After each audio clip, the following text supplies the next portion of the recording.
Let's go, let's go, let's go. Welcome, ladies and gentlemen, to another week, another episode of the Medicine Ball Podcast. I want to get right into it real quick. Like, subscribe, share, all that good stuff. Follow me on all your social media platforms at Medicine Ball LS and the number 3. That's right, Medicine Ball LS3. Check the website at medicineballls3.com. Announcement.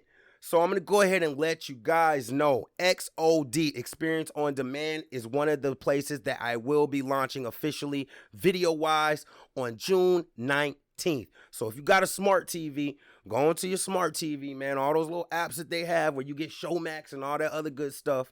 Go ahead and type in XOD Experience on Demand. Go ahead and download that app. I'll be providing y'all with more links and more updates on when you can start tuning into that. Really excited about that, and I'll be providing you guys with more information on that as well as we continue to move along, all right? ED, Emotional Discipline. Let's get right into it, man. So,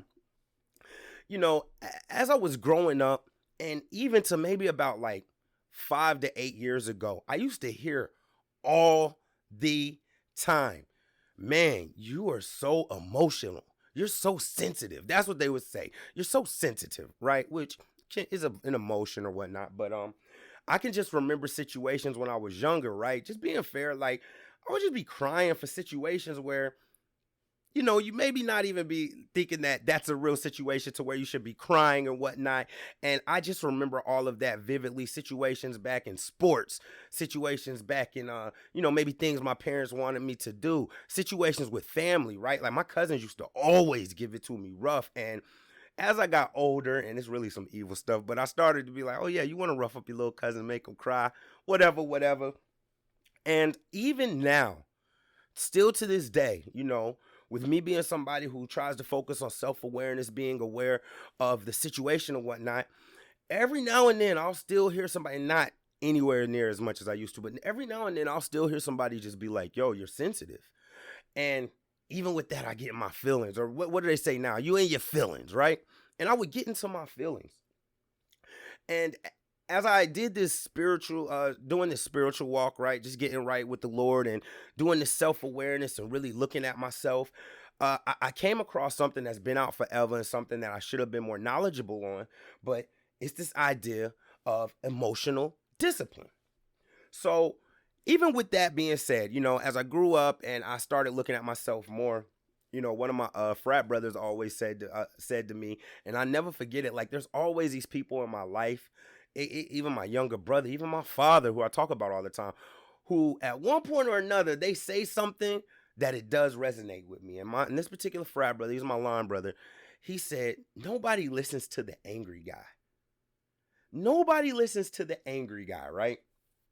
So I got to start thinking, and something that I'm really big on and I'm always talking about is just like emotions and logic, like they don't mix. They don't mix. You cannot make a sound, logical situation when your emotions are involved. And I won't even say that. Let's dial it back a little bit. When your emotions are the stronger of the two, right? If you're more emotional than you are in a thoughtful or logical thought process, it is not going to work out for your benefit. And there's a couple of reasons before, and there's a couple of reasons for that. But one of the main reasons is a lot of our emotions, right? Prepare. A lot of our emotions, man, they are tied into a sense of entitlement. A sense of entitlement. Think about it. Like I was watching this, and I say this all the time to like my lady friends. You know what I mean? I was watching this little comedy skit, but long story short, I'll use Dave Chappelle because I'm a big Dave Chappelle fan. And he had this skit. He was like, man, when it comes to men and women, we just tell stories different, right? Yo, I'm not trying to offend nobody, but this is facts, man. I got sisters, right? We just tell story different. They was like, you talk to a guy and be like, hey, yo, Joe, what happened at work today? And the guy's going to tell you, man, I pulled up at work. I got out. I was minding my business. Jim kept messing with me. I told him to stop. He kept going. I hit him in the face. I got off of work and I went home, right? Now, a woman could tell that exact same story. What happened at work today? Well, you have to understand that I was a little sad, and I had just got into an argument with my mom, and it was raining that day, and I didn't really feel like, and I just be like, man, where is the point of the story? Can we get to it? So I have learned to get better at that with women. Like, I be chuckling. So any of my female friends, if like we be talking on the phone sometimes, and you just be telling this long, drawn out story, trying to get to the point, and you hear me chuckling, you know why I'm chuckling, because I'm just like, man, this is really drawn out. But we just tell things differently, and emotions is a sense of entitlement. And when you involve your emotions, they're your feelings, right? Think about it, and we can get right into it, right? So, logic and emotions. There's your feelings. I'll use myself for an example. I always try to use myself. When you're driving, and I know me particularly when I'm driving and I'm going over the speed limit, and then somebody comes and zips around me and just pass me and just like, I'll be feeling some type of way about that, right? I feel some type of way. I'm upset. I'm bothered. I'm thinking, how dare you pass me, right? That's just a sense of entitlement. That is just a sense of entitlement for me to say, hey, I'm feeling this kind of way, or hey, what right do they have to pass me? They have every legal right to pass you, but we still feel some type of way about it, right? So let's give you another example. Say you're dealing, and here's the thing, right? Before I even go into this example, let's time out on the example. Whether we want to say it or believe it or not, your emotions matter when it comes to how you think. Your emotions matter when it comes to how you behave, how you deal with certain situations, how you view certain situations, how likely you are to be able to get along with people, and things of that nature.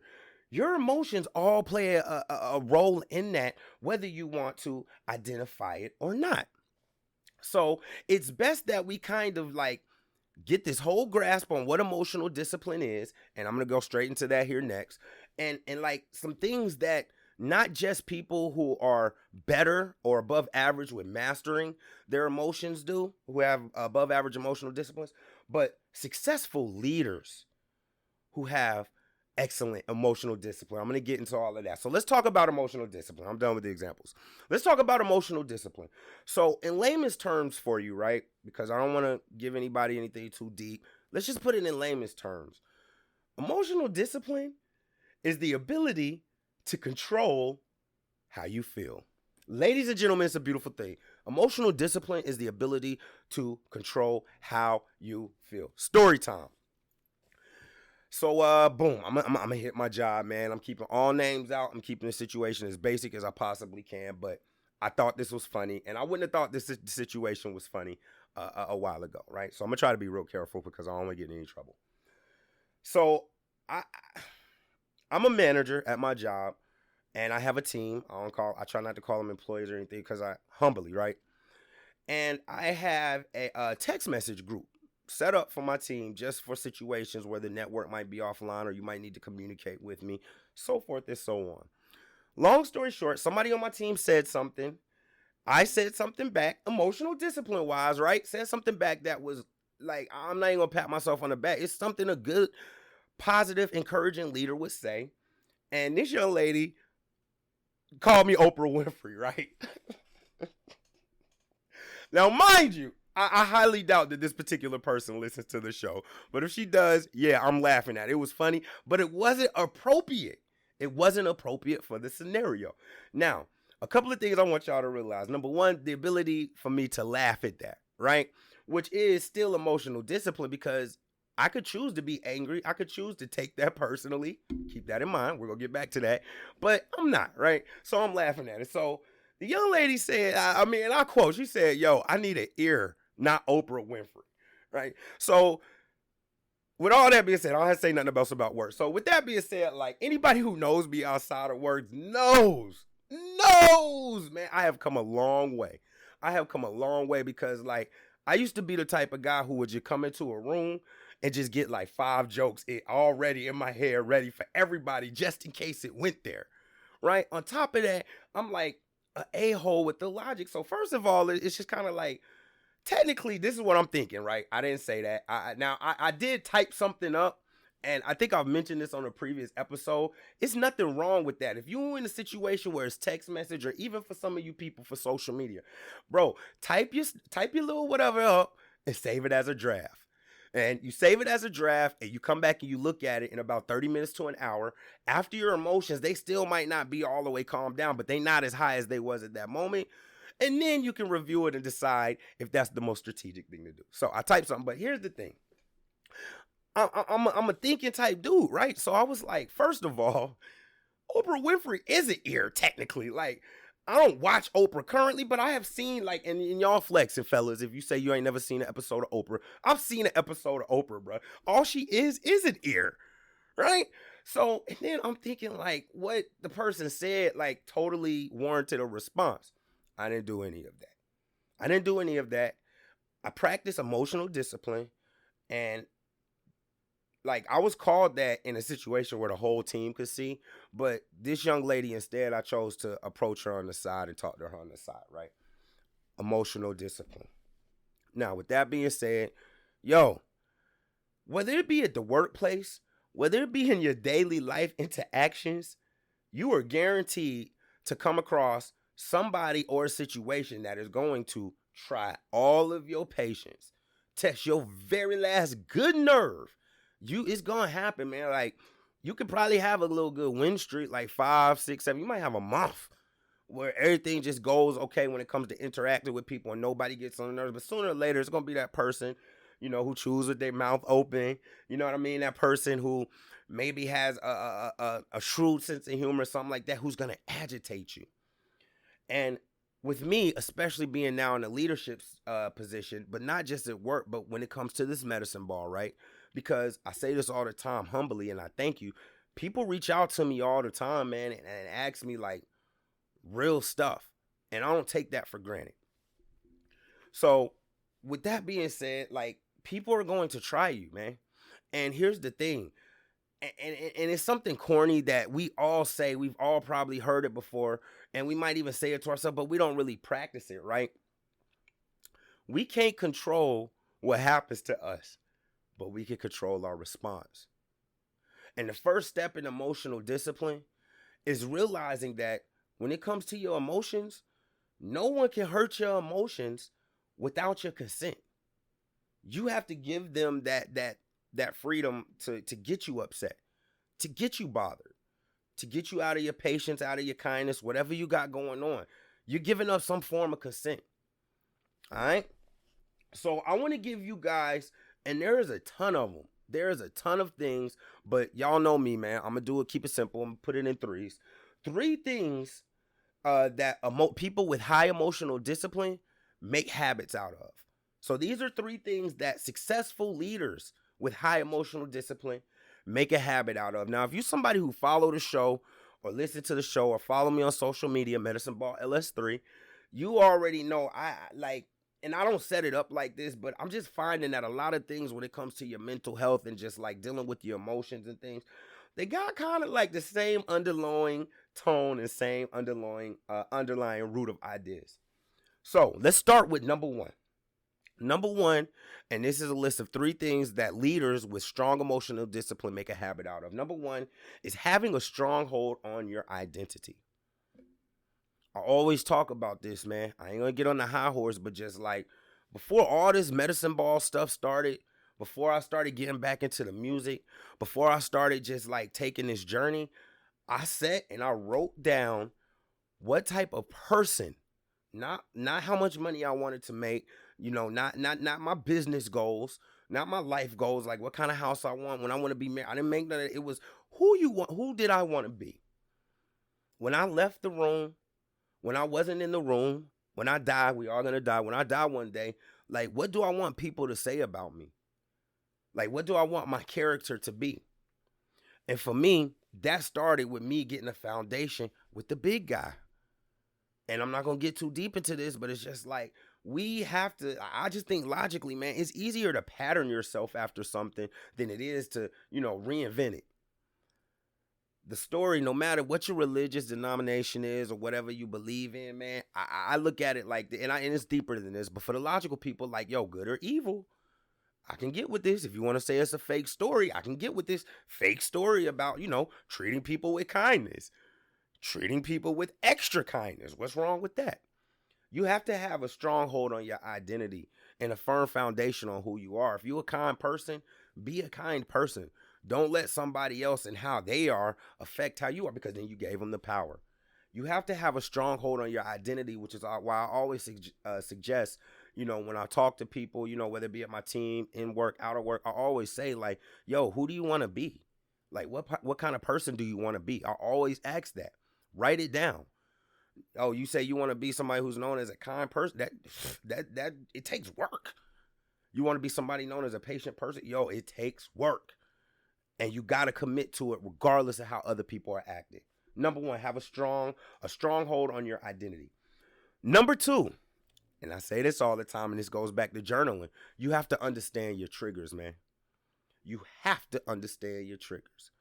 Me personally, as I was starting to come into being more self-aware of my emotions, my strengths, and my weaknesses and things of that nature, like, I had to, like, accept and understand just, like, the fact that I would get into situations and somebody would say, oh, you're sensitive, or you're in your feelings, would make me upset. Just in that situation, I'm using that as a experience.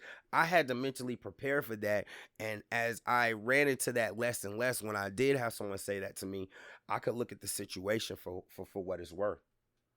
I can look at the person at who they are, and that's really a bonus point on these steps. You got to take people for who they are. Don't mean judge them or that they're a bad person. Like, they are who they show you they are. If they're a thief, that don't mean they're a bad person, but you might not want to leave them in a room with $1 million. But back to the main point. Understand your triggers, man. If you're somebody who doesn't like that people chew with their mouth open, I don't know, maybe not go to a restaurant that's a bar where people are drunk and eating. Maybe not eat in a quiet environment after someone has showed you they're a loud eater. You know what I mean? Me personally, I'm real big on breath. So whenever I get into a situation where I may meet somebody new, or I might be, dealing with a new young lady or whatnot, I always make sure to slip it in real early. Like, yo, I'm big on breath, right? Subtly. Because I understand my triggers, man. I have met some of the, I've met some cute people with bad breath. It's an instant turn off. Anyway, understand your triggers, right? And number three, and this is another one that we all say, we all are familiar with, we all understand the concept, but we don't really grasp it. Don't take anything personally. Don't take anything personally. You can't take anything personally. And let me dive into that a little bit more, and use myself as an example. So I always talk about positivity and positive self-talk, positive self-image and things of that nature. And I've gotten to it on previous episodes about how, like, I do it to the point where it may seem corny. But the reason I do that is as a life hack to help me out, right? So I know that I can become a cynical, grumpy person. I know that, like, you know what I mean? If I'm at the house and somebody comes through, my sister came through or something like that, and they left the dishes there, like, I know that right there might aggravate me to now where I'm aggravated the whole day. So I go into a situation to where, number one, I don't take it personally, and number two, I look for a solution or the positive. Excuse me. I look for the solution or positive. Like, yo, you know what? I'm glad that I still have my siblings around. Like, I love my sisters. Or if my father left something, I'm glad that I still have my father around, because as much as I'm complaining, like, I'd be mad hurt if, like, I don't know, I went and maybe his slippers weren't there one day, or the dishes wasn't there one day, right? I'd be hurt, and I know that.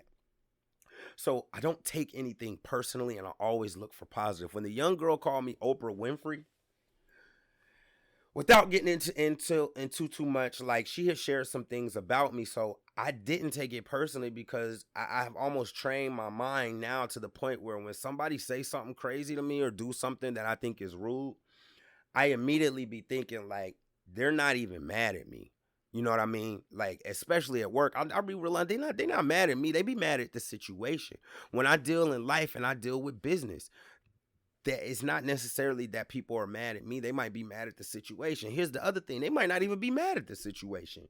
It might be something totally to the left that's going on in their life that if I said something rude, if I took something personally and said something rude to, And like I just think about like just think about somebody, don't say excuse me, and you be like, man, what's wrong with you? You rude as hell.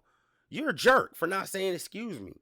And then that person say something like, man, I'm sorry, my mind was drifting because I just got a call my kid passed. You feel really bad in that situation. So we have to think that forward, man. I know that that's an exclusive, but you don't know what people are going through. You don't know whose family member just caught cancer. All this stuff going around with this pandemic, you don't know who just passed from COVID. You know what I mean? Don't take anything personally. It's just like on Facebook, right? I have had family members at this point, and it's so sad to even talk about. But like, I feel like when I first started this podcast, it was right around the time the pandemic was starting, and it was like a couple of degrees of separation. So it wouldn't be necessarily my people, but it would be like a very close friend's mom had died, right? Then it went from that to that old cousin. You remember old Auntie Pearl? She died. Then it went from, Auntie such and such, she died. Then it went to, you know what? Your sister has COVID. So when I see people online say stuff like, yo, this disease is fake, or when I realized that currently right now I can't see my grandmother because one of them little nurses went in there. I know it was one of them young nurses went in there. I don't know how the hell she got in there untested, but long story short, somebody caught COVID within the facility and they unlocked it down. You know what I mean? I can't take that personally though. I realize that entitlement, emotions are heavily synonymous with entitlement, but I just realized that it's not personal. It's not like the person in the COVID case was like, yo, I'm gonna go get somebody sick just to make this man mad. You know what I mean? The average person who goes on social media and post something like, yo, this vaccine is this pandemic is fake. The vaccine is fake, right? I realize that person hasn't lost nobody, and I hope they don't. Don't take anything personally. These 3 things, and plus that bonus point, which was take people for what they are, if you start to practice them, they will help to increase your emotional discipline, and they will help to make you a person who's able to better deal with things and get along with life without being so angry, upset, and frustrated with the things that are thrown your way, all right? I'm out. This has been season 3, episode 14, ED, emotional discipline. 3 things. Have a stronghold on your identity. Understand your triggers, man, right? Understand your triggers. That way you don't walk into them. And don't take anything personally. Yo, this is your boy, LS3 for Medicine Ball. Man, listen, maybe it might be a little something tough from you. Hopefully, if you listening to this broadcast or you listening or you follow the show, some of these strategies and things that I throw out can help you. Maybe you're in a situation, man, and I'm telling you, maybe you're in a situation where you've tried everything and you've stopped believing in yourself. Sometimes all you need in those situations is for someone to tell you they believe in you. I believe in you, man, all right? Keep your head up, push. I guarantee you, your breakthrough comes after whatever this adversity you're going through is that you're facing right now, all right? Until next week, y'all stay up. I love y'all. This has been LS3. This has been ED, Emotional Discipline. I love y'all. Stay up. Yeah.